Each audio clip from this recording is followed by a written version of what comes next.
Welcome everyone to Tales from the 90s, your retro time machine back to my favorite time period, the 90s. This week as I'm recording this, it's April, it's spring, it's a little chilly out. We're going to go back to a time when it also might be a little chilly out. We're going back to September of 1993. Let's go. Viewer warning. The following program contains material that may be too intense for some viewers. Parental discretion is advised.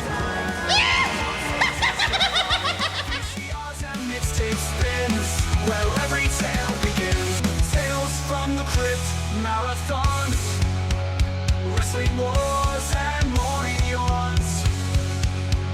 Play kickball in the street, man, those days can't be beat.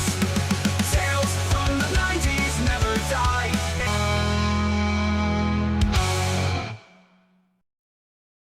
That's right, September 1993. What a time to be alive. Back then, kids were just starting school back, as opposed to now where they've already been in school for a month and getting a fall break. We didn't get a fall break back then. We got a Christmas break, because they weren't afraid to call it Christmas break then. They got to call it winter break now.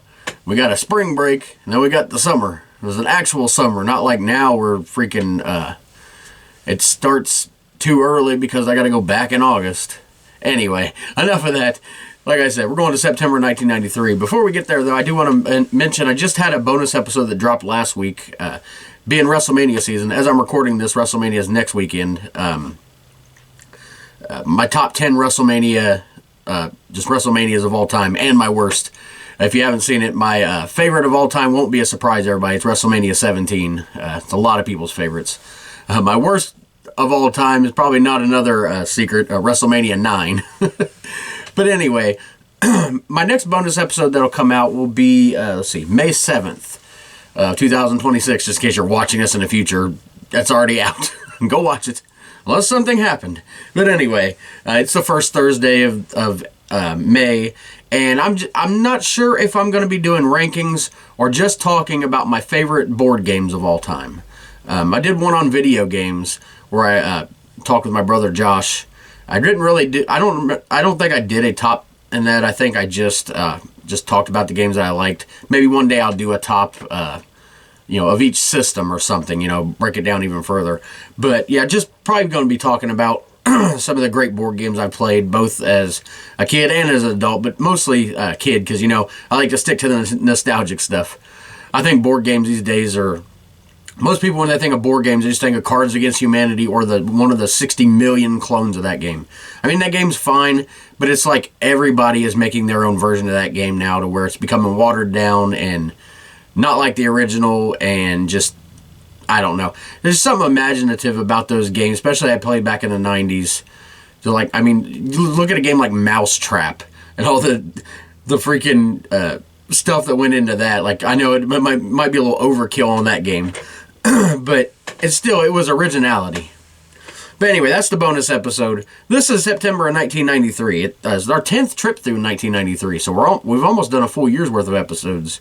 Again, if you never watch this, I pick a random month and year and talk about it pretty much in depth. I have notes that I refer to, but I like to give a lot of my personal memories too, because that's what makes it personal. Otherwise, it's just a history lesson, and I'm not really a history lesson because I don't go that in depth. If you want that, there's all kinds of channels that devote things to that, and that's perfectly fine.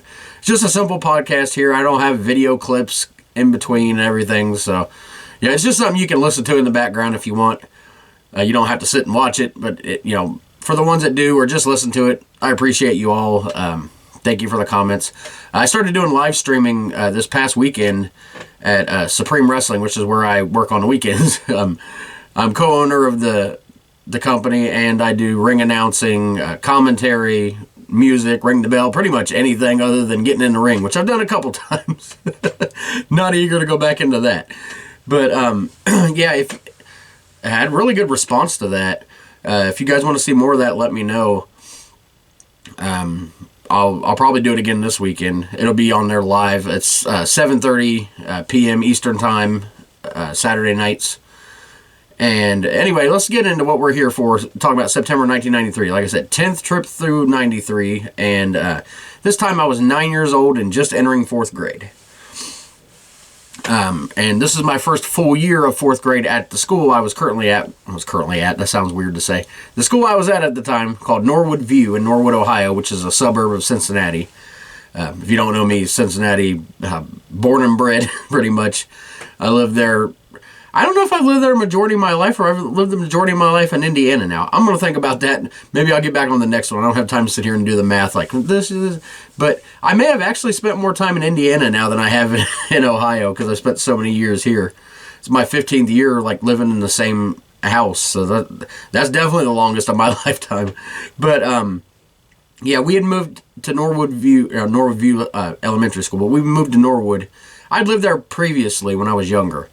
Like, I think when my brother Josh was born, I think we were living there, or close to there or something, before we moved to Kentucky. But, we moved there the end of '93, so it was like right in the middle of the school year, or close to it. It was almost winter break. It wasn't yet. I told the horror story about how I used to terrify my bus driver, and terrorize her, I should say. But yeah, we moved from there, and I spent the second half of my 3rd grade year in Norwood View, and this will be my first full year there. And of course, I would do 4th and 5th grade. Some elementary schools go to 5th grade, some go to 6th grade. Ours always went to 5th. So that's how I know it. 6th grade was started middle school. Again, another thing. Some places call it a middle school, some call it junior high. Ours was just called middle school. It has to do with the area. I don't think it has any, just what they call it. But anyway, yeah, this would be my first school year here. And I would meet the teacher from hell, probably the worst teacher I've ever had, Mrs. Weiss. I didn't like her. She didn't like me. There's no other way to put it. She was just mean. She had freaking... If you've ever seen the movie Bad Santa, that freaking annoying kid with the curly hair, that's who she looked like exactly. Like, if you aged him, like, I know they had Bad Santa 2 where he was older than that. He looked just like her still. Like, I did not like this teacher, and like I said, she did not like me. I'd be reading wrestling magazines in her class, annoying her. She would just, anytime there was reading, she would call on me first, like, just to make sure I'm reading along. But, and looking back, I don't know whether most of it was her, like her not liking me is because I was such a crappy freaking little kid, or if there was something else there. You never know. You always think that, a teacher will just teach you, or treat you the way, you're acting. But I believe there are some teachers that are just mean. She seemed to be just mean. But there's a lot of things I remember about that school, Norwood View Elementary. It's changed so much over the years. And even after I left the school and went to the middle school, and my brother Josh and Travis started going there, all the new playground equipment. Like, when we started there was no playground equipment at all. Like, none. There was a big, giant concrete, I was called a field, a big, giant concrete, I guess a field of concrete, where they had basketball goals, and one of those ones with, like, the 4 sides with just the holes in it. It's not exactly a basketball thing. It's, for some other game. I don't know if the game had a name or just, throw the ball in the thing. But then they had, like, this big batting cage. Those cages that you see at, like, especially, like, Little League games, the fence that goes all the way up. And it made this triangle. And I don't even know what the point of it was, other than maybe playing kickball, because it was, like I said, concrete. Those people were, I guess we did play baseball out there sometimes, now that I remember it. Yeah, we didn't have any grass. It was all concrete. And this was the literal playground. It wasn't even like the parking area. I don't know why it was all concrete and they didn't have grass. I don't know what it looks like now. It'd be nice to go back through there again just to look. But it was during the last part of my 5th grade year, getting ready to leave the school, they start putting in playground equipment. One of them nice ones, the all metal stuff, with the mulch type. I know now they use more rubber than anything, but like mulch ground for it, and it's got like these wooden things to keep it in there, and to keep everybody safe and everything. But when we were there we had to make our own fun, which I did, of course, involving wrestling. I found some friends, started to get some friends. The one that didn't look at me as the weird kid.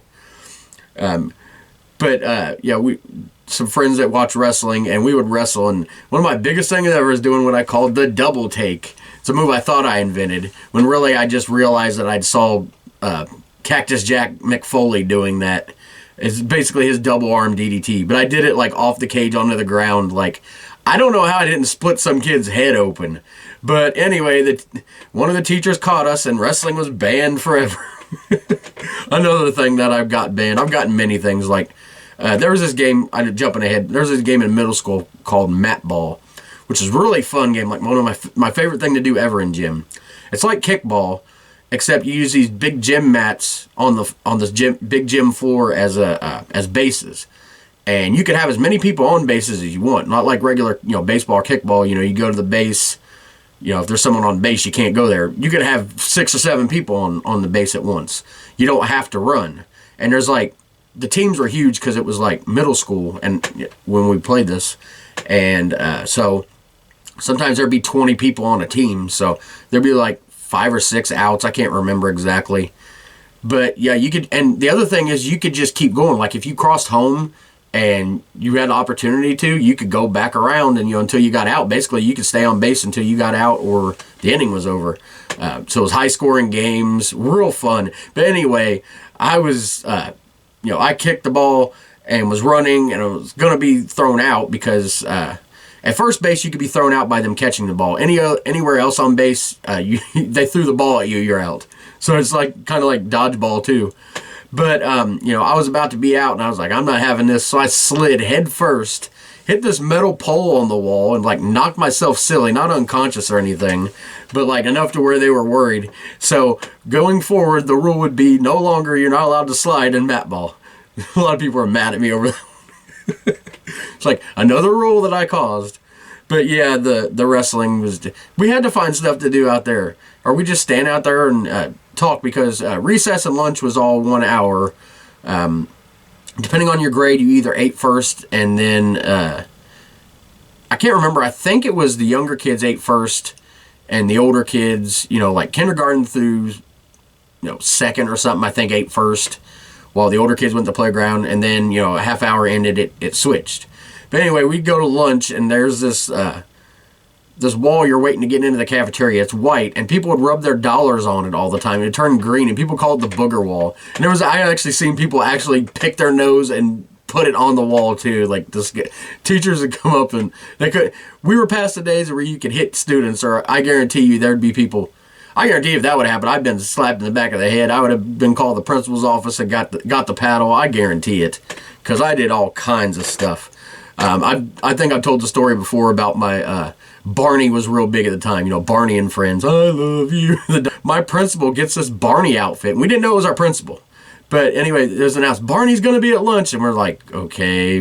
I didn't know what we were expecting. Maybe the toy or something, because those toys were everywhere. You either got them from the store or if you donated to PBS, they sent you a Barney doll. But anyway, no, here comes this giant Barney walking, and at the time, in my grade, Barney was lame. Even though most of us secretly watched it, me included. But it was lame. So me and some other people just start throwing rocks at Barney. We didn't think it would hurt him anyway, because, it had a foam suit, and it probably didn't. So later, we could all get called to the principal's office. Did you throw rocks? The ones that did it. And we're all sitting there someone told on us or something. So we're all just we're just going to deny it. As kids, we're liars. So it's did you throw rocks at Barney? No. And then I just happened to look over and see the Barney head sitting under the desk, and I'm like, don't tell me. And before he even said, he's like, I was dressed as Barney. And we're like, great, because he looked right at us when the rocks were being thrown. we had a freaking week of detention, and I think we even got in-school suspension. No, they didn't have in-school suspension then. We almost got suspended. Oh, that reminds me of the time I did get suspended. It was this year, actually. And I was completely innocent of this, and I'll maintain that, but I understand why they had to suspend me. And this was, I think, even before the things that happened in Columbine. If you don't know what that is, look it up. I'm not going to talk about that too much on here just because of the subject matter and don't want to get banned. But if anybody knows what happened at Columbine, you know why there was a zero tolerance on any kind of threats or any kind of violence or anything can be perceived as violence at school. But anyway, at this time there wasn't that. But my brothers, if you guys remember cap guns, I don't even know if they still have those. There's like little plastic things that you put the caps in, and you shoot the gun, and it makes a noise and a puff of smoke, and it's harmless. But it's supposed to like symbolize a real gun or something. But it doesn't look like. If anything, it looks like a gun from like the 1800s. It's nothing like people would consider a real gun. But anyway.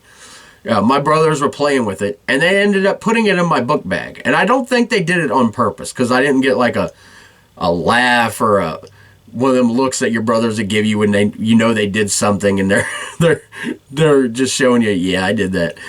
No, didn't get anything like that. I think it was a legitimate just playing with it and put it in my book bag and I wasn't even playing with it at the time, so I didn't know it was there. So I go to school, reach in. Of course, then you don't have lockers. You got your little cubbies, and I think in 5th grade we had lockers because they were getting you used to what it's going to be like middle school. But anyway, you have these little places you put your stuff. So I was in the hallway reaching in for something, I don't know what, probably a book or something. Probably I think we were going to the library. I was going to get my book and take it back, whatever it was. It's probably Goosebumps. But anyway, sorry I'm taking forever on these stories.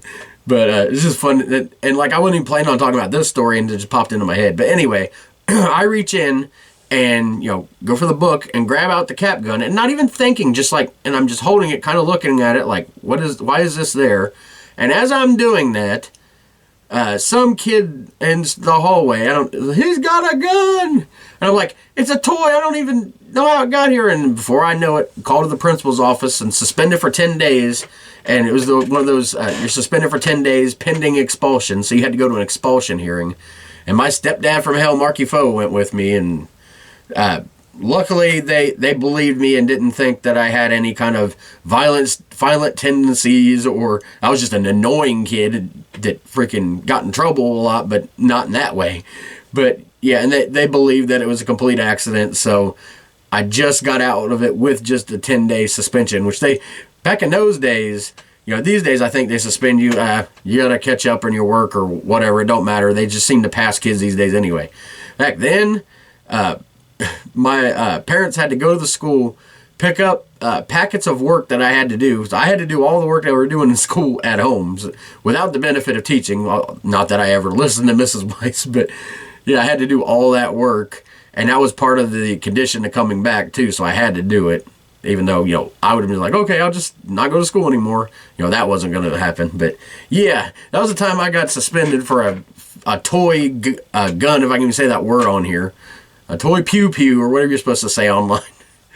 But anyway, yeah, that was, like I said, of all the things I've done and I've admitted to, like the skipping school and stealing wrestling magazines and other stuff that I've done that now I'll admit to, that one I will maintain to my dying day was completely not my fault, my brother's fault. But like I said, I don't even think it was meant as to get me in trouble or anything. It's not like they knew, we know he's going to get suspended for 10 days.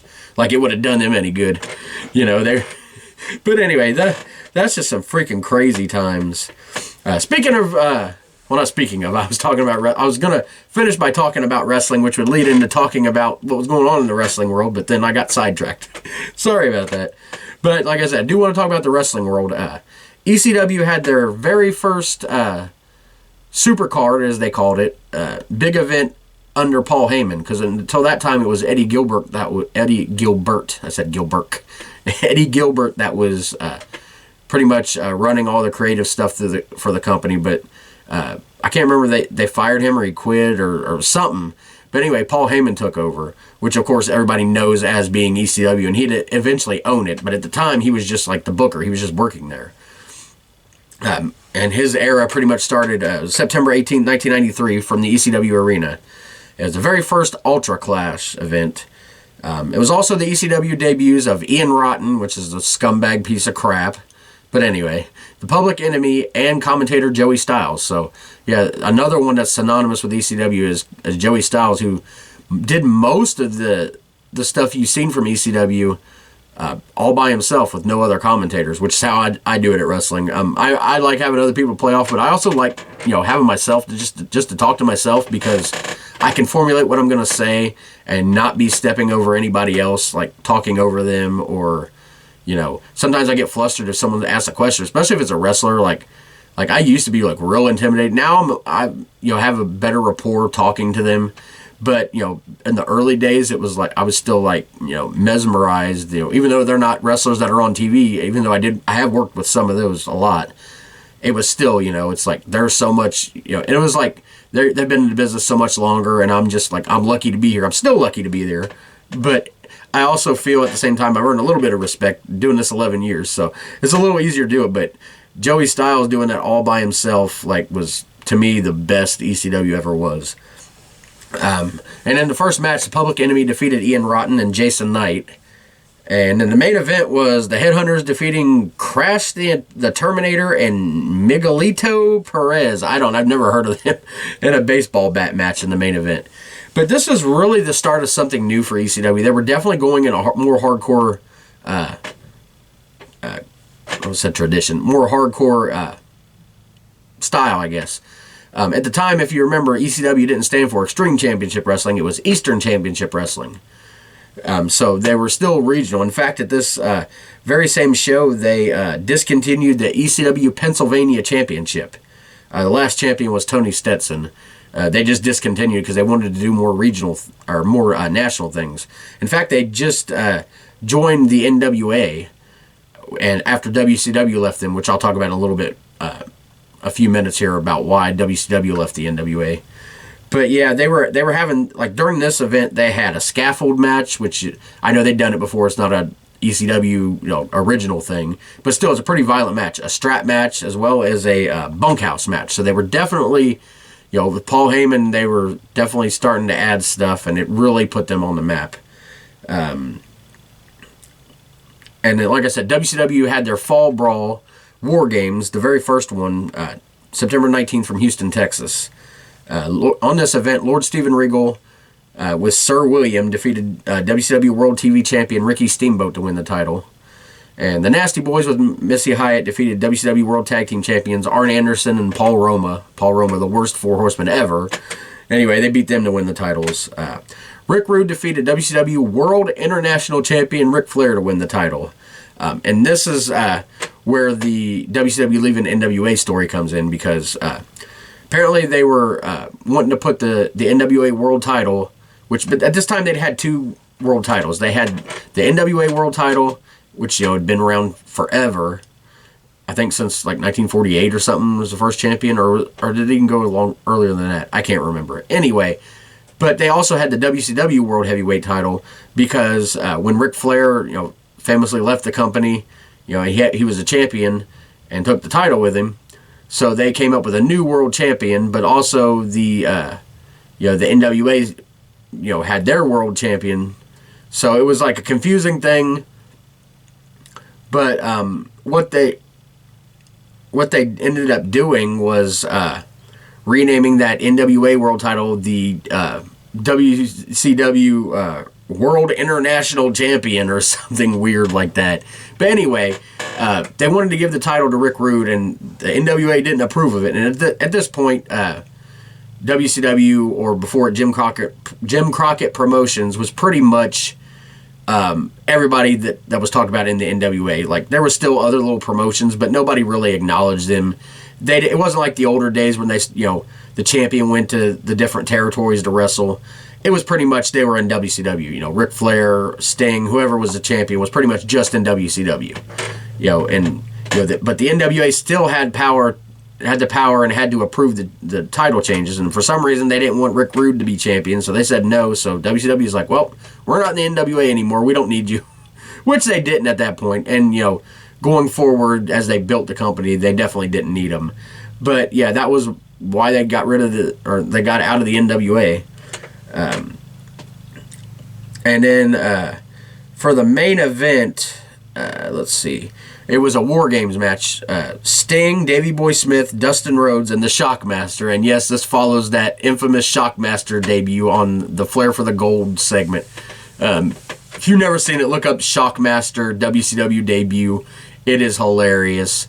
If you've never seen this, he's got this guy named called the Shockmaster. He breaks through a wall, but they had like a support beam or a wooden stud at the bottom of the wall. So when he crashed through the drywall, it was supposed to break. The bottom part didn't, so he falls over. He's wearing this Stormtrooper from Star Wars hat that's like sparkly, with like Ole Anderson off stage, which was one of the producers at the time, doing the guy's voice. Well, he didn't know he fell, so he falls. The helmet comes off. You see who it is, which was freaking John Tenta, also known as I can't. Was it Earthquake or is it?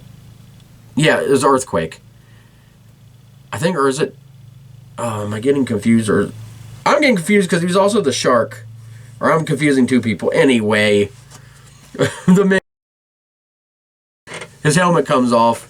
He goes to put it back on. Ole Anderson doesn't know he fell, so he starts talking. It's so ridiculous. Like, you got to look that segment up. But anyway, that team beat Sid Vicious, Big Van Vader, and the Harlem Heat in a War Games match. And of course, and back then, I forgot that Harlem Heat was actually not Booker T and Stevie Ray. They were called Cole and Kane. That was their names. I don't know when or why they renamed them, but probably a good thing. Especially since there was already another Kane. I can't remember which one Booker T was, if he was Cole or Kane. Can you imagine if he was Kane, and then after the WCW buyout, they already had a Kane? Maybe they wouldn't have named Kane. I'm pretty sure they would have named Kane, because of the reasoning behind it. Anyway, I'm jumping all over the place. Anyway, it's probably a good thing they renamed them. Some other title changes that happened this month. September 9th, Shane Douglas defeated ECW champion Tito Santana to win the title. And that kind of shows you the way the business was going. ECW, when they first started, they relied a lot on like older talent to get people, the ones that fans remember. Tito Santana, he was their champion at the time, but obviously his time had pretty much passed. He was definitely older. Young guy like Shane Douglas having a big run in WCW is Ricky Steamboat's tag team champion partner. And of course, Shane Douglas ended up being one of the cornerstones of ECW as it became known. Of course, famously, as part of the NWA, won the NWA World title and then threw it down, saying, we don't need this, definitely started a revolution there at ECW. On September 27th, Shawn Michaels was stripped of the Intercontinental title for not defending it enough, which in reality, he'd failed a drug test. So later that night, Razor Ramon won a Battle Royal to win the title, and then when Shawn would come back, they would feud. Shawn would say he never lost the title, he's the real champion, which of course culminated with that historic ladder match at WrestleMania 10 that they had, and enough can't be said about that amazing match. It was obviously mentioned in my top WrestleManias. I think WrestleMania 10 was actually number 10 on the list, and I definitely talk at length about that ladder match. And let's see. September 13th, the Quebecers defeated WWF Tag Team Champions, the Steiner Brothers, to win the titles. Now, I guess a natural... Sorry for the camera shift there. Natural shift would be to talk about sports now. Being September, it's the final month of the season for baseball. Teams that made the playoffs this year for the National League were the Phillies and the Braves, and the American League, the Blue Jays and the White Sox. And then the Blue Jays would actually beat the Phillies in the World Series. The Reds missed the playoffs. They ended up in 5th place out of 7 in the NL West. And this is actually the final season for the 2 division leagues in each 2 divisions in each league. 7 in one, 7 in the other. Same with the American League. Because next year they would go to 3 divisions, and the Reds would go from the NL West to the NL Central, which is, if you think about it, Ohio is nowhere near the West Coast. Central is where they would fit better. I mean, they fit better in East than they would West. I don't know why we're in the West. I guess it's just they needed to separate it, because like the Pirates, they were in the East, but yet they're not too terribly far from the Reds. But anyway, it's a good thing they redid all that alignment. Also had the final game in Cleveland Stadium for the Indians. Next year they would open Jacobs Park, which is, I think it's Progressive Field now, but still one of the best ballparks in the country. It really is. Love to go there someday. And this was also the first year for the Marlins and the Rockies, which made all those leagues even, so that way they could separate it better. Before that, it was the American League had 2 more teams than the National League for some reason. I don't know why they didn't just, they've switched things so many times. The Astros used to be, in the National League. They used to be our rival in the NL Central. Then they moved the American League West, and again, like I said, now they have 4 divisions in baseball. They got the the AL and NL, of course, but they got the West, East.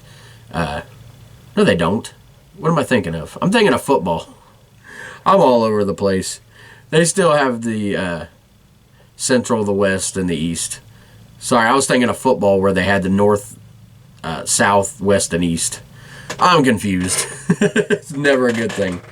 But do want to mention the players of the month for September. Andres Galarraga from the Braves, of course. And Chris Hoyles, I think that's how you say it. And the pitchers of the month were John Wetland and Wilson Alvarez. And then, of course, being September also, this is the very first month of football. And, of course, the leaders, there was many of them because, the season's still young, only 4 games. Leaders for the AFC were the Bills, Colts, Dolphins, Jets, Browns, Broncos, Raiders, Chiefs, and Chargers. And for the NFC, it was the Giants, Eagles, and the Saints, who were all undefeated at the time, and the Lions. And, of course, the Bengals at the time, being the 90's Bengals, one of the worst decades in a football team's history. We were 0-4 winless, and we'd only win 3 games all year. At the time, the Cowboys were only 1-2, but they actually went on to win the Super Bowl. They defeated the Bills. And then some NASCAR news, getting towards the end of that season. Mark Martin won the Mountain Dew Southern 500 at Darlington, driving the number 6 Valvoline Ford. Rusty Wallace won 2 races, the Miller Genuine Draft 400, which is actually the sponsor of his car. That was at Richmond. And the Spitfire Sparkplug 500 at Dover. And, of course, his car was in the number 2 Pontiac. And then Ernie Irvin won the Goodies 500 in Martinsville, driving the number 28 Valvoline, not Valvoline, Valvoline Ford. And, of course, that was the season Dale Earnhardt, of course, number 3, GM Goodwrench Chevy. He won his 6th of 7 NASCAR championships. But let's move now and talk about some kids' meal toys. One of my favorite things to talk about on here and to go back and look. You can find a lot of these things on eBay. Like I guarantee if you watch all my episodes, there's not a cheap plug to get you to watch them. But watch them if you haven't. And you were to look up any of the things I talked about, 9 times out of 10 you're going to find them listed somewhere on eBay. I almost guarantee it. McDonald's had field trip toys, which are toys are made for kids to explore nature with. And of course, with school starting back, a lot of times some of the toys would have school themes. Like sometimes it would be like writing utensils, but always given a twist. They weren't just here's some pens and paper, Happy Meal. Burger King had Bonkers Crash Apart cars, toys based on the upcoming Disney series, which I guess it's called Bonkers. I've never seen that or heard of it. I'm sure there's probably a lot of people you never heard of that? You're from the 90's. Just some things I never seen or heard before. Taco Bell had dinosaur puzzles. There was 3 different cardboard puzzles. They weren't that big, but they were just dinosaur puzzles. Sometimes that's all you need. Sometimes you get fancy cars. Sometimes you just get puzzles. You never know what you're going to get from these places. Pizza Hut had an X-Men theme. They had some really premium things here, which always means you had to pay more for, not just the meal. But they had VHS tapes, cups, posters, and even comic books. Hardee's had Treasure Trolls, which is a set of 6 of those famous troll dolls from the 90's that I don't think any of them survive with their clothing. I always just all you ever see is the naked trolls, which they came that way too. But there was also some with clothes that just they always end up naked for some reason. And Subway had Wildlife Rangers featuring 4 different animal figurines, including a snow leopard, gorilla, polar bear, and a zebra. And now I'm going to talk about video games. One of my all-time favorite things, of course, video games. Of course, this was the days of, Nintendo versus, or Super Nintendo versus Sega Genesis was the big rivalry. Not just in video games, but rivalry of all companies. I'll give the top selling video games of the month. They were still making NES games, original Nintendo. And the top game for that was Jurassic Park. Super NES was Star Fox. I've heard a lot about that game, but I've never actually played it. Sega Genesis, the big game was Mortal Kombat, because of course Mortal Kombat absolutely ruled on Sega Genesis, because that, especially the very first one, that's where you got the blood and the fatalities. But on Super Nintendo, they censored all that, which they realized was a huge mistake. So by the time the second one came out, I think it was, I can't remember if it was just included or you had the option to turn it on. I can't remember. But of course, if you did, everybody turned it on. But Nintendo learned from their mistake on that one, because Mortal Kombat way outsold them on Genesis compared to the Nintendo. Sega CD had Echo the Dolphin. Game Boy's top selling game was Yoshi's Cookie, and for Game Gear, which is Sega's handheld, no surprise, Mortal Kombat, the big seller there. And there was one game that was released this month. Well, not one game, but probably the most important was Sonic CD for the Sega CD. This game was the one that introduced Amy Rose and Metal Sonic. By now we're going to talk about TV. Being September, obviously this is a big month for premieres. That's when all the new shows usually come out. I mean, now it's different, but traditionally September was always, from September to May was always, the TV season, pretty much. We had, this is a big year for especially my generation. We just seen Power Rangers debut, just literally like 2 or 3 days before this, the very end of October, the very end of August, which was itself a big deal. But one of the shows that debuted as one of my all-time favorites of any type of show is Boy Meets World. I can't say enough good things about that. Ran for 7 seasons for 158 episodes on ABC during the TGIF lineup, which iconic. It ended up having a spinoff, which it got to be annoying and just preachy and repetitive, and everything. But Girl Meets World, like I said, it got to be annoying, but it was kind of fun to see. Especially when they'd have like Sean would come back, or Corey's parents, or Eric would come out like the mountains with this big long beard. But yeah, Boy Meets World, like, and I didn't even watch it on the original TGIF until its last 2 seasons. I had, Friday night, usually we only had the one TV unless I was at Granny's, and then I was watching Nickelodeon instead of TGIF. That's what I knew, so I'd be watching Nickelodeon more. But I first seen it one day coming home from school. My routine, I'd come home from school, eat a bowl of cereal, and then I'd watch Boy Meets World and then do the dishes. But yeah, I first discovered it then and was just fell in love with it. And it really aged almost like a show should. Because the main character was a kid that was at the very end of elementary school, was getting ready for middle school type thing.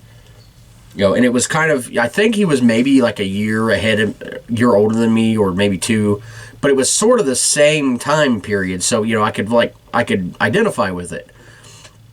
He started out as this, kid, all he cared about was baseball and his friends. And then, and then as the show progressed, you get into more, teenage themes, and then of course going to college, and then, become a young adult.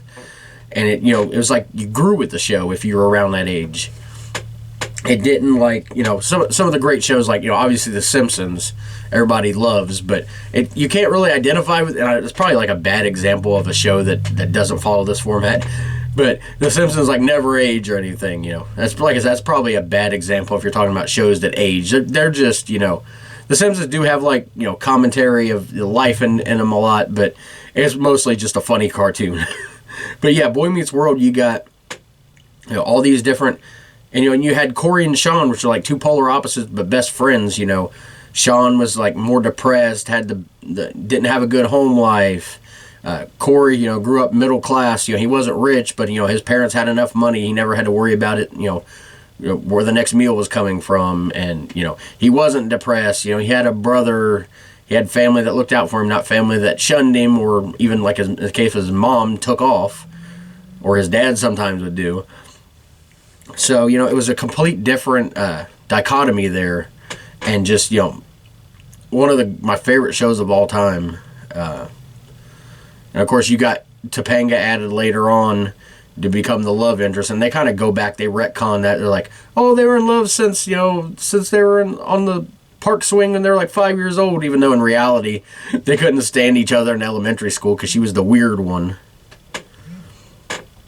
But just like I said, like whether it's the early days when all he cares about is baseball and having fun, or then Topanga and all he cares about is her, and then just all the different changes the characters go through. It's really good to watch that show from start to finish.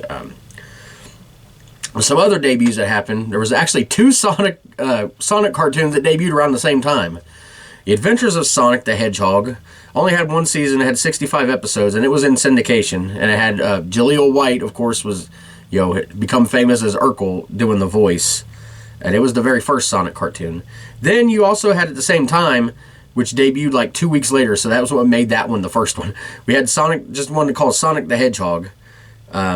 It ran for 2 seasons and 26 episodes, ABC Saturday morning cartoons. And it also had Jaleel White as the voice, but it was a little more darker tone, and some of the characters for that actually ended up being in one of my favorite games of all time, definitely my favorite Genesis game of all time, Sonic Spinball.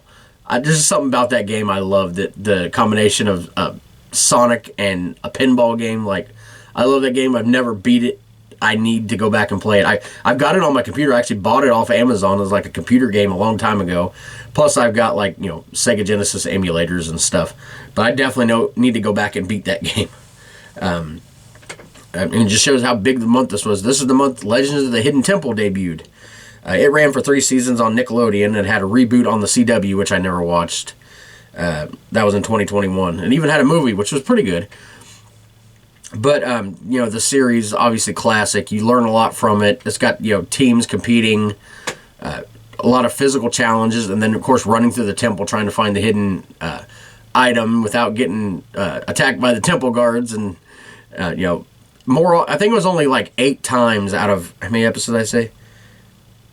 I didn't put down how many episodes it was. It was like 60-something, I think. Somewhere in there. But I think only 8 times did someone, did the team successfully go through, get the item, and come out and win. It was definitely a hard game to play. And then we got another great one, Animaniacs. Ran for 5 seasons and 99 episodes. The first 2 seasons were on Fox Kids, and then WB would get their own network, so they'd move over to Kids WB, which is obviously their company. They're the Warner Brothers and the Warner sister Dot.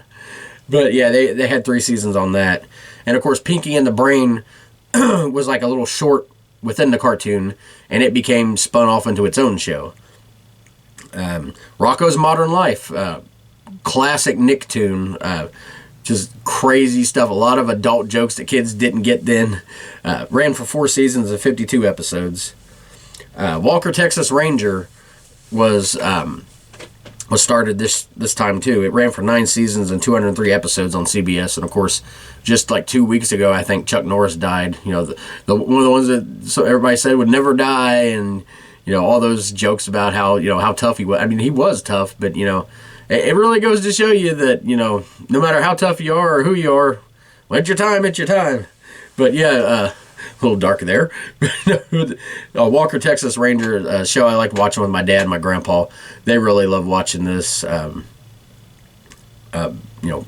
course, it was more a Western theme, but it wasn't exactly like I think fans of fans that weren't fans of Westerns could still watch it and not feel like, oh, this is some boring Western. And also fans of Westerns could watch it and get that it's a Western thing, but if you've seen it, it's like a combination between like a Western and a like a cop show, kind of like a perfect blend of it, and Chuck Norris is so good at that character of being Walker. And then there was a show that returned at this time. It was Captain Planet, and the Planeteers, of course, love that cartoon from TBS. Just like such an iconic thing, was always on at my house, it seems. But it returned as The New Adventures of Captain Planet. It ran for 3 more seasons on TBS and the Cartoon Network. It wasn't as good, as all things they bring back. It doesn't seem to have the original magic, but it still had a lot there that would keep you entertained. All right, the next thing I want to talk about is a food that was released at the time. If you've seen recently on the channel, I reviewed the KFC jelly beans. They were actually pretty interesting. They're actually pretty good. Nobody else in my family seems to like them at all. My wife liked the corn, but nobody else liked anything. My daughter Ari about threw up. Couldn't even finish. She didn't even like the corn, but about threw up on the gravy and couldn't even like begin to eat the chicken. But anyway, there was a time when KFC, believe it or not, was trying to be healthy and not put out jelly beans and food loaded with fat. They came out with, if you remember this from the 90s, KFC Rotisserie Gold, which, not to be confused with Carolina Gold, but Rotisserie Gold was like, there's rotisserie chicken that they sold there. They sold it either like, you get like the half the chicken or a quarter of the chicken. But, and of course, Carolina Gold came later on. That's that mustard barbecue sauce that like South Carolina is famous for, which is really good. But anyway, it didn't sell as well as their, KFC, regular chicken. And I guess, the cost of making it and everything else, it didn't work out, so they didn't have it long. But, that wouldn't be the last time they tried to do healthy stuff. They came out with the grilled chicken, which just tasted really dry, like, they could have done so much more with it. But yeah, I never did have the KFC Rotisserie Gold, but I remember it being advertised all the time. Let's see. Next, I want to talk about another show that debuted at this time. Sorry, I'm trying to find a stupid mouse on this thing. That was Tales from the Cryptkeeper. As you know, from watching these my podcast, if you've seen any before, huge Tales from the Crypt fan. Whether it be the comic books, the TV series, the old movie, the old 1972 English movie, and the follow-up, The Vault of Horror, the 90's movies, just everything Tales from the Crypt, I love. But this is no different. This is Tales from the Cryptkeeper. It was a kid's a cartoon, obviously. It ran for 3 seasons, 39 episodes on ABC. The first 2 seasons were on ABC. The second was on CBS when they brought it back. And this wasn't a case of, they brought something back and it's not as good. It was, it was right up there in quality. And the 3 seasons are like completely different. First of all, if you're used to the HBO Tales from the Crypt, it's the same guy doing the voice, John Kassir. But the voice is a little bit more friendly for kids. He's not like a little bit, more cartoonish. And the Crypt Keepers, of course, is a cartoon. He's like this green corpse, but he's not like as gruesome. And of course, there's no adult jokes or, he still does all the puns, but for more a kid flavored audience. It was on Saturday morning cartoons. They couldn't have, blood and guts and stuff. But they did a real good job adapting like the stories too for kids. They didn't have the adult themes. It was a really good show for cartoons, or for kids. I should say cartoon for kids if I can speak today, which is the theme I can never speak today, as you people well know. But anyway, the first season was played just like a Tales from the Crypt episode, pretty much. You have the intro, which is the classic Tales from the Crypt song, but done in a little different style. Danny Elfman did an amazing job with the TV series theme and this. And of course, he's also well known for many things like, he did the score for Edward Scissorhands, a lot of other things. I think he also did, probably most famously did Nightmare Before Christmas. What's that, Nightmare on Elm Street?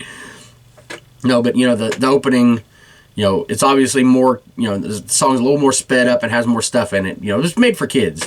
But it pretty much plays out like a Tales from the Crypt episode. Although you'd have Cryptkeeper kind of pop up towards the middle just to say something and then get back to the story, of course, and then he'd be there at the end. But the second season was when things get interesting, because they actually introduced 2 characters that hadn't been seen since the 50s. The Old Witch and the Vault Keeper, the 3 original ghoul lunatics from EC Comics, which is, of course, where Tales from the Crypt started. And a lot of the stories from the cartoon and the series actually came from the Haunt of Fear, which was the Old Witches magazine, or comic book, whatever you want to call it, and the Vault of Horror, which was the Vault Keeper. But anyway, they show up, and they're like battling him to take over the show, and like they both annoy him, especially the Old Witch. She annoys both the Crypt Keeper and the Vault Keeper. But it's a nice back and forth. They all hate each other, and they're trying to steal the story, and you gotta listen to my story this week, and just just like they did in the comic books. It's great, especially for this. It adds a lot of humor to the show, but not in a way that makes it like you're watching Tales from the Crypt, but at the same time you're not like, oh, this is a kid version. It's just it's cool. It's just like a Goosebumps or a Are You Afraid of the Dark? And it's not like oh, it's for little kids. We can't have any kind of scary because they have monsters and everything in it, just not like blood and guts and the real like horrific horror stuff from the HBO series.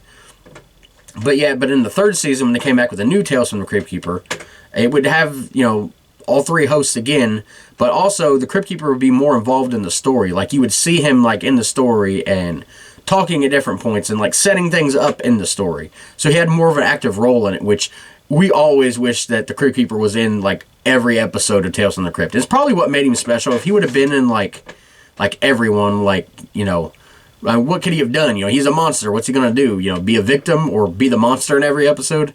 But still, I think it would have been funny one time in the HBO series if, the one with the ventriloquist dummy, if one of them would have been the Crypt Keeper or something, just as like a little gag. I know there was one episode, the one called Spoiled, where the woman's having an affair with the cable guy. Well, he hooks the cable up and Tales from the Crypt comes on on the the intro with Crypt Keeper laughing comes on the TV. It's kind of a nice little, hey, it's a Crypt Keeper while we're watching the Crypt Keeper. But anyway, just you can tell I love that cartoon. All three seasons, they all have something different too, but they also still all feel like Tales from the Crypt Keeper. So great show.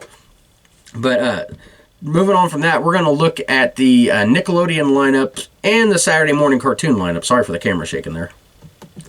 This platform I got my laptop on because I'm in my other recording location. It's all messed up. But yeah, we're going to look at a Saturday morning cartoon and a Nickelodeon lineup from the same day. It's Saturday, September 25th, 1993, which actually happens to be my sister Emily's birthday. I mean, she wasn't born then. She wouldn't be born for 7 more years. But yeah, so happy 7 year before you were born birthday, Emily, I guess. But anyway, of course, we start with Nickelodeon. We start with Nick at Night. We got Alfred Hitchcock Presents. Great segue from Tales from the Crypt Keeper. Love Alfred Hitchcock Presents. Then we got The Adventures of Superman, the original black and white Superman series. The Donna Reed Show, F Troop, Get Smart, Bob Newhart Show, Dick Van Dyke Show, Mary Tyler Moore Show. A lot of these shows had show in the title. Dragnet Show. I'm kidding, just Dragnet. Another Alfred Hitchcock Presents. The Lucy Show, which is one of my mom's favorites. The Donna Reed Show. Beyond Belief, and I almost know for a fact that that's not... The Beyond Belief I'm familiar with is Beyond Belief Fact or Fiction. The show where you gotta... some of the stories are made up, some are based on actual events, and they tell you at the end. That show from the 90s, that was so freaking good. And so creepy, some of the segments. But yeah, but I believe this was probably something different. Especially at the 6 o'clock, it was like... I don't know if it was a classic show or something that was on Nickelodeon, but it definitely wasn't the one I was thinking of. I don't think that was ever on Nickelodeon. But then we got Eureka's Castle. Man, I binge watched a few of those a couple weeks ago. That show is like hilarious. Dennis the Menace, the 80s Dennis the Menace cartoon. I love that. Count Duckula, of course, you got to have your Looney Tunes characters. One of the 3 original Nicktoons, Doug, followed by another one of them, Rugrats. And then Muppet Babies for an hour, which is one of my favorites. I know a lot of people watch that on Saturday morning cartoons first. I first discovered it on Nickelodeon. Cartoon Kablooey, which is just a bunch of different cartoon shorts, just like Cartoon Kablam would be, and just called Kablam later on as, the later 90s. What Would You Do? The Mark Summers variety / game show. I love that almost as much as I love Double Dare. And then we got Nickelodeon Guts, which is, sort of like our version of American Gladiators. Salute Your Shorts, which is teens going to summer camp, or teens early, tweens, whatever you want to call it. There were somewhere like 10 to 13 or 14 was the age range, I think. who knows? The actors were probably like 20. We all thought they were kids. A show called 15, which I don't remember at all. Nick News, which none of us as a kid liked. Then we got Looney Tunes on Nickelodeon. And being Saturday, they sometimes do something they called special delivery, or where they'd show different things other than their normal lineup.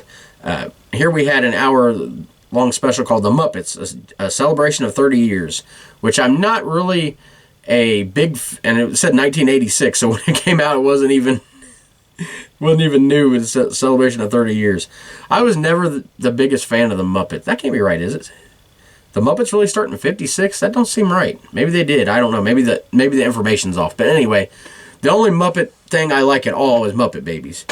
Then we got an hour-long feature called Living with Dinosaurs. I'm guessing it's a movie of some sort. I've never seen it. You can't do that on television. One of the original Nickelodeon shows. It was a Canadian show that like got imported here, and like one of the very first things on Nickelodeon. Nick Arcade. Got to be one of the greatest game shows of all time, combining video games and game shows and kids. It's amazing. Family Double Dare, my favorite version of Double Hair. Double Hair. Yeah, Double Hair, Double Dare. I love the family version even more than just like the two kids. You know, there was like so much more to it when it was the families, I think. Then we got Nickelodeon Wild Side Show, which is kind of like a wildlife type show. Salute Your Shorts Again. And Legends of the Hidden Temple, the very first episode debuting on this day, so that's pretty cool to see. And then we've got Doug. And then one of the other three original Nicktoons, like I said, Rugrats. And then we start at 8 o'clock, we start Snick, which was, Saturday night's Nickelodeon lineup, which was, of course, a response to ABC's TGIF just on Saturday. But, Snick was definitely appointment viewing TV as a kid. Start with Clarissa Explains It All, which was, such an iconic show. It was, typically shows, I've talked about this before, but typically shows with a female lead are made for females and all, male, whatever the demographic is. Obviously, in this case, it's teenagers, kids. It's usually the males don't watch it, but in this case, everybody watched it because, every girl wanted to be Clarissa's friend. Every boy either wanted to be Clarissa's boyfriend or friend because she was so cool that, you would just, depending on the age too, it's like, you have cooties, you have that age, like, I want to be your friend, but then you have like, hey, she's hot or whatever, I never looked at her like, oh, I'm going to, she just seemed like someone cool to hang out with. Then we got Roundhouse, which I don't remember that one too much, I gotta be honest. And then we have Ren and Stimpy show. Again, I think it was the original Nicktoon. I'm actually watching a documentary on the history of the Ren and Stimpy show. I'm about a half hour in. The creator of it is nuts. Like he was talking about he'd go to pitch like his cartoons before Ren and Stimpy, and even the pitch for Ren and Stimpy, which by the way I found out was actually a show called like a cartoon was going to be called Our Gang, and Ren and Stimpy were just parts of it. But the Nickelodeon director or whoever was dealing with the pitch that he was given only seemed to like those two characters. So that's how Ren and Stimpy basically got started. But anyway, he would go into these things and like have storyboards up, but he would acting things and he'd take things in and throw them around and do these voices and scream like no wonder the big networks didn't pick him up like ABC, CBS, but perfect fit for Nickelodeon. And then, and like I said, he's crazy. I'm about a half hour into like the hour 45-minute documentary. It's on Tubi TV if you want to watch it. It's pretty cool. And then at 9:30 we get my favorite Nickelodeon show ever, Are You Afraid of the Dark? And this one's the Tale of the Hatching. And then 10 o'clock we give it back to the adults for Nick at Night, and we get a 2-hour marathon of the Bob Newhart Show. For kids, that'll be like, okay, that'll put us to sleep. No offense to the Bob Newhart Show, but kids weren't watching the Bob Newhart Show. Then we're going to look over here at our Saturday morning cartoon lineup for the same day, September 25th of 1993. And we'll start with ABC. They had a show cartoon called Crow. I've never seen that. Wild West Cowboys of Moo Mesa. I've never seen that one either. And then we got Sonic the Hedgehog, the new one, which is the darker one. The Addams Family cartoon, which I was a fan of too, which is a natural lead into the one I just talked about, Tales from the Cryptkeeper. Man, when I found out that was a cartoon on Saturday mornings, that was the most amazing time. Then after that, we got the Bugs Bunny and Tweety show, more Looney Tune characters in a show. And then City Kids, which I never watched. And then Land of the Lost, the 90's version. The 90's version.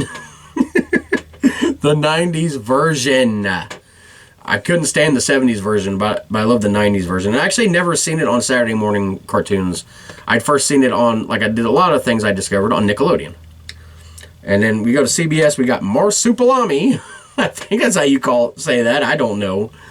Then we got The Little Mermaid, because this was a time before ABC and Disney were one company, so they would have Disney stuff on other things, as in this case CBS.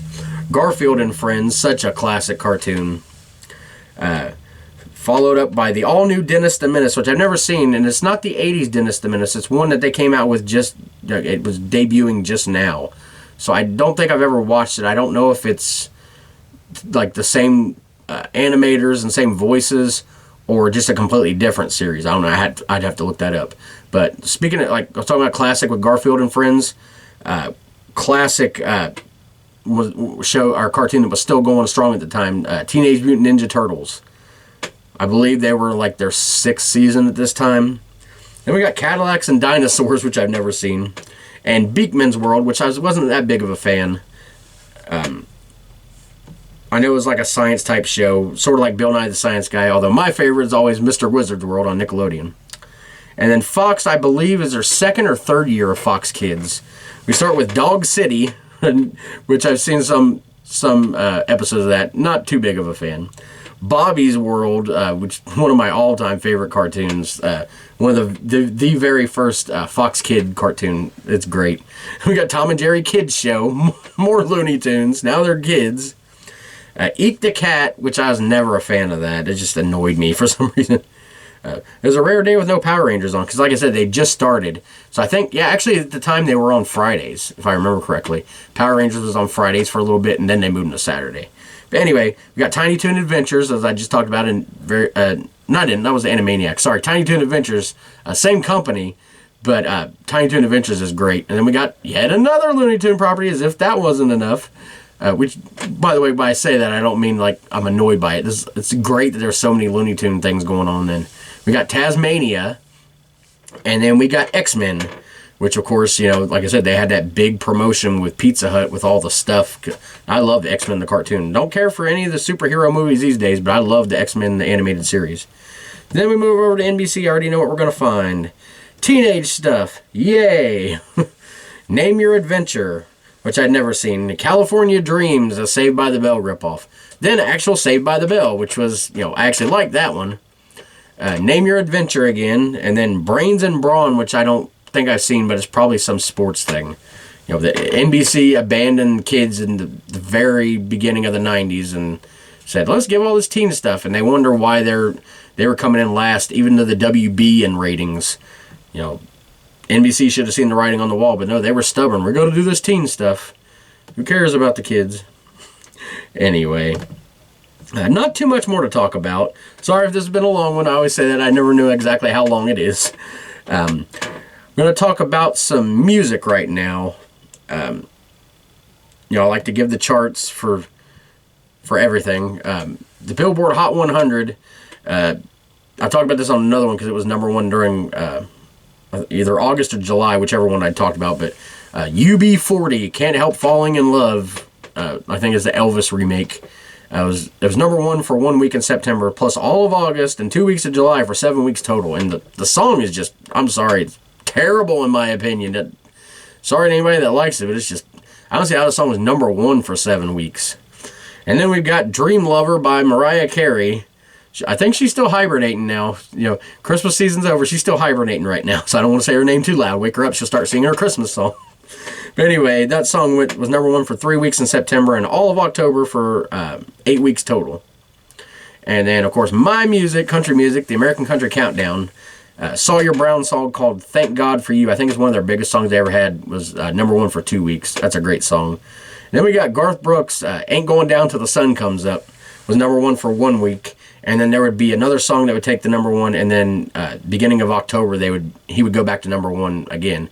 But that is such a fast-paced song. Like, if you're gonna sing, like the chorus is bad enough, but if you're gonna sing the verses, you gotta get a breath and then go and do the whole, and still it's hard to struggle through that. Like, I don't know how he does that song live, running around like.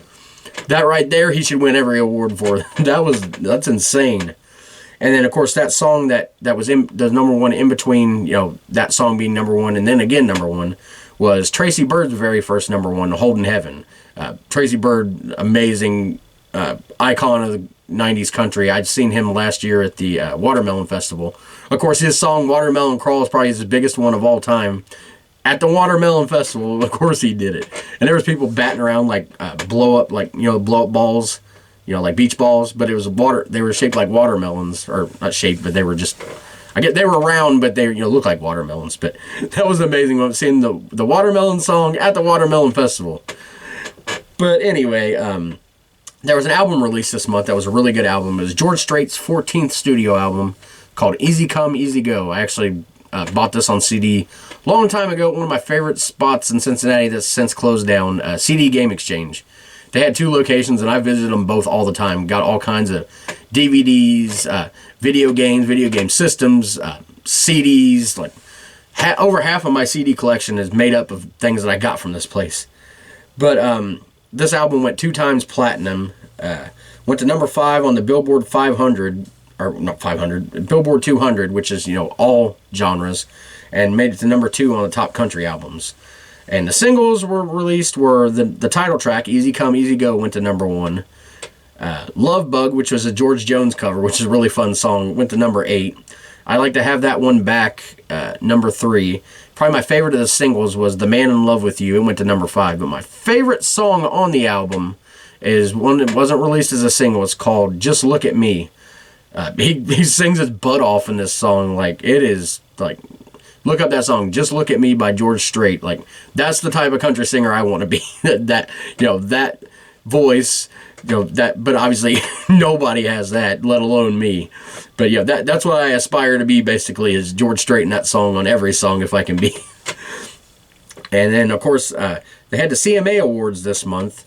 Kind of took issue with some of these awards. Entertainer of the Year, Vince Gill, which in 1993 I don't really see it. That was Garth Brooks's heyday with these world tours, and he just he's getting ready to have his second NBC special come out the next year. I think he should have won it, but the CMA Awards were in love with Vince Gill for a while, and for some of the things he deserved it, but I don't think Entertainer of the Year. And it's not just, it shouldn't go to like the one that runs around the stage or anything the most, but the one that's just an overall entertainer. And, it's hard to argue, Vince Gill don't deserve this award because he's so great, because, he is so great. I'm not trying to say that. It's just I think Garth Brooks should have got that award. Album of the Year went to Vince Gill as well, I Still Believe in You, which was a great album. I'm not saying whether that should have been, should or shouldn't have been. There was a lot of competition for that, so, it's hard to say for that. But we got Male Vocalist of the Year. Wonder who? Vince Gill again. Of course. Female Vocalist of the Year. Vince Gill. No, I'm joking. Mary Chapin Carpenter, which I don't see as a female vocalist.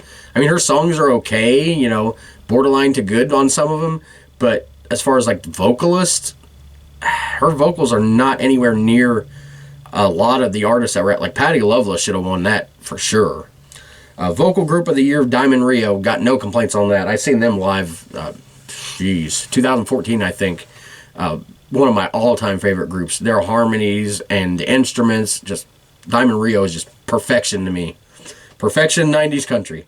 Vocal Duo of the Year, Brooks and Dunn. No surprise there. Of course, it was 93, so they were still relatively new. Might have been the first time they won. Yeah, actually, it was the first time they won that. I don't know. Unless they won the year before. I can't remember. Anyway, they'd be a staple of that award. Single of the year, Chattahoochee by Alan Jackson. Of course, that song was played everywhere. Everybody knows that song. Hotter than a hoochie coochie. We still don't know exactly what he's talking about there. Sounds like it could be really dirty or just wanting to sound dirty. But Song of the Year, which went more to the songwriters than the artist, was big surprise here. But I Still Believe in You, Vince Gill and his co-writer John Barlow Jarvis. Which admittedly, I Still Believe in You is like an amazing song. The message, Vince sings his freaking butt off in this one. Like I said, I don't have anything against Vince Gill. Make it sound like when I started, like, oh, Vince Gill. It's just, it seems like they, and again, it's all subjective too. So, just because someone wins an award doesn't mean everybody else sucks, or, it's just, it's all subjective. It's just, whoever votes for these things seem to like Vince Gill more than anybody else. Horizon Award, which is, of course, for the new artist, went to Mark Chestnut, which he's amazing. And I'd heard his son, Casey Chestnut, the other day covering a Keith Whitley song, of all things. And man, the voices of some of these singers, and they get passed down to some of their kids, like, especially with Keith Whitley's son, Jesse Whitley, like. And of course, none of them getting played on the radio because we got modern crap, but I'll try to get off the soapbox on that one. But I was trying to decide, and then the other nominees for Horizon Award, which one would be better, like who had a better career, and it's hard because the last time I did, like, my last episode was from September of 1990, or no, it was October 1990. They had the CMA Awards then. For some reason, they moved them to September now. But anyway, it was Garth Brooks won, and there was like the other nominees were like Alan Jackson, Travis Tritt. I can't remember the other, but anyway, like there was so many like great artists. It was hard to decide. Just like in this one, like Mark Chestnut was a winner, but listen to the other nominees. Sammy Kershaw made one of my all-time favorite songs of history, "Yard Sale." Tracy Lawrence, which I'm actually, hopefully, if everything works out with my vehicle, get to see him at the Watermelon Festival this year. Been wanting to see him live forever. He's amazing. One of the quintessential 90s artists. John Michael Montgomery, another one. And Trisha Yearwood. I mean, any of those choices could have been the winner and wouldn't have had a problem with it. But Mark Chestnut was the winner this year. Music Video of the Year, Chattahoochee, Alan Jackson. Again, that song was everywhere, and the music video was just iconic. Him on the boat with the jet skis, and just the video was so fun. Vocal Event of the Year, I Don't Need Your Rocking Chair. George Strait and Friends, which included like Mark Chestnut, Vince Gill, Garth Brooks, Alan Jackson. There's others I'm not remembering right now. Travis Tritt. But the I Don't Need Your Rocking Chair song itself is hilarious, but all of them together, it's just great. And the Hall of Fame inductee that year was Willie Nelson. So obviously, no arguments there. And then Garth Brooks, because I got to mention he's my favorite, performed American Honky Tonk Bar Association on the actual show. And speaking of music, one story that I was thinking about as I was finishing this, like I got to tell this story. I don't know if I've told it before. I may have. But it involves my favorite group, any kind of music, but definitely country music of all time, Alabama, which I seen them live. Well, two of their members, their drummer, they had like a falling out where, and I don't want to blame either side, so I'm not going to get into it here, but their original drummer wasn't part of the band anymore, and their original guitarist, Jeff Cook, because I think he had Parkinson's disease, I can't remember if that's what it was, but he couldn't perform anymore, sadly. But he was cousins with the two other members that were there, Randy Owen, the lead singer, and Teddy Gentry, the bass guitar player. So they were there. So it still did sound like Alabama, even if the guitar wasn't exactly right and the harmonies weren't exactly right. But what are you going to do? Oh, he can't perform, play his voice during the thing. It was a great concert. I try to downplay it was a great concert. But anyway, I grew up listening to them literally on my grandpa's knee, him singing me the songs from that very first album, My Home's in Alabama, came out in 1980. I just remember one of the first CDs ever made. I still remember what it looked like. I wish I had the original one. I had like a reprint now, but the original one with like the RCA logo, like all those RCA CDs like looked the same back in those days. But anyway, One of my favorite groups of all time. This was a time when my dad was still doing some security for, because he had originally done security for Riverfront Stadium, which was where the Reds played. So he did security for the Reds, and Riverfront Coliseum, which is what it was called at the time, which is, I don't remember what it's called now, but it's the main arena downtown next to what's now Great American Ballpark. Not what's now. They tore down Riverfront Stadium and built Great American Ballpark, but yeah, the arena's like right up against Great American Ballpark, but it was called Riverfront Coliseum then. And my dad was still doing security then, but he hadn't done it as much. I think it was just every once in a while then. He did it a lot before I was born. But went down there and got a picture, because I wasn't able to go. I was living with Mom and Marky Foe, and he'd started, his crap then. And my dad wasn't even allowed to come over, because I told the story before about my dad and my stepdad getting into it. And then my dad's dad running over my dad, not meaning to try to get him to leave and not fight. Like, it was like a comedy, like, if I think about it now. But anyway, he got me this poster and had all the guys sign it, like, was security, and it was in a frame, and he gave it to me, and like, it was one of the most amazing things ever.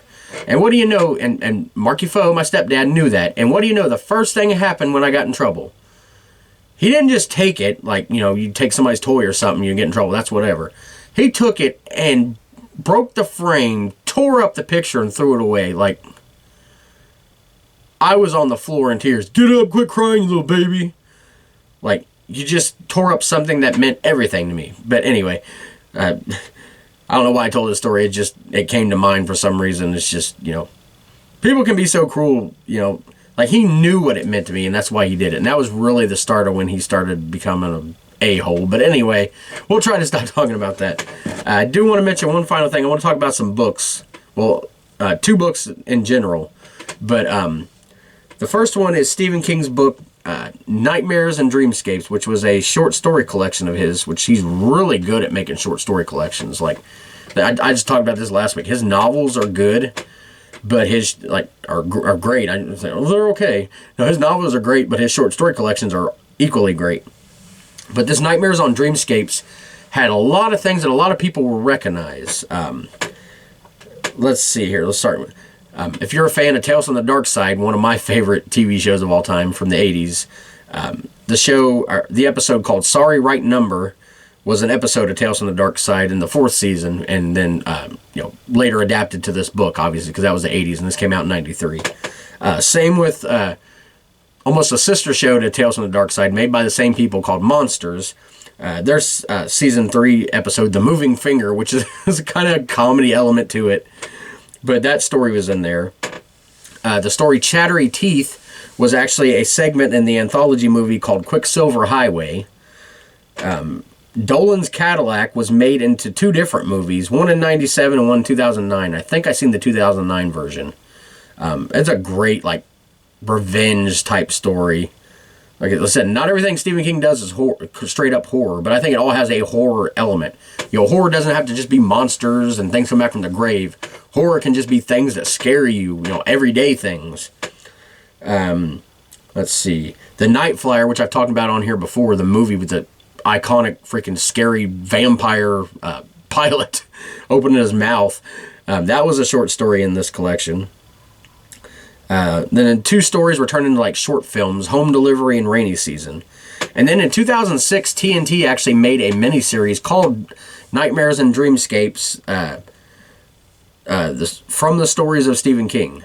And it was like an 8-part miniseries, an hour each. And they actually used 5 of the 8 stories they used from this collection, including Umney's Last Case, They Got a Hell of a Band, The End of the Whole Mess, The Fifth Quarter, and Crouch End. And then the 3 other stories, Battleground came from his very first short story collection, Night Shift.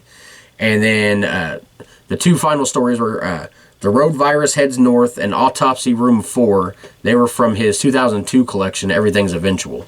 But yeah, check out Nightmares and Dreamscapes. There's something for everybody in those stories. And then the final book I want to talk about was the Goosebump book that came out this month, which is one of the all-time iconic Goosebump books. was number 11, The Haunted Mask. I mean, it was so iconic, it became the very first episode of the TV series and what it's mostly associated with. You know, the classic story, Carly Beth finding getting the mask from the weird Halloween shop and putting it on and, like, it taking over her whole life. Like I said, that probably one of that and, you know, Night of the Living Dummy were two of the most iconic Goosebump books and episodes of the series ever. But this has been a fun one this week. Been talking about a lot of stuff. Sorry with the camera again.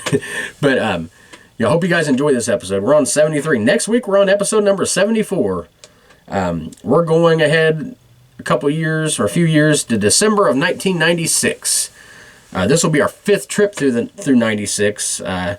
Because my birthday's in December. At this time, I just turned 13 and was in my first year of 7th grade. As you can tell by the story before where I said I didn't do much work, you can tell why it's a first year of 7th grade. But anyway, thank you for joining me, and I'll talk to you guys next time. And now, I predict the future. Next week, you'll be in the same time, same place, same station, for another hideous, fateful haul of horror.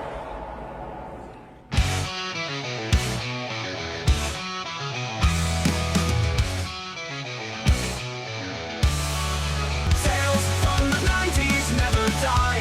In our hearts they testify. VCRs and mixtape spins, where every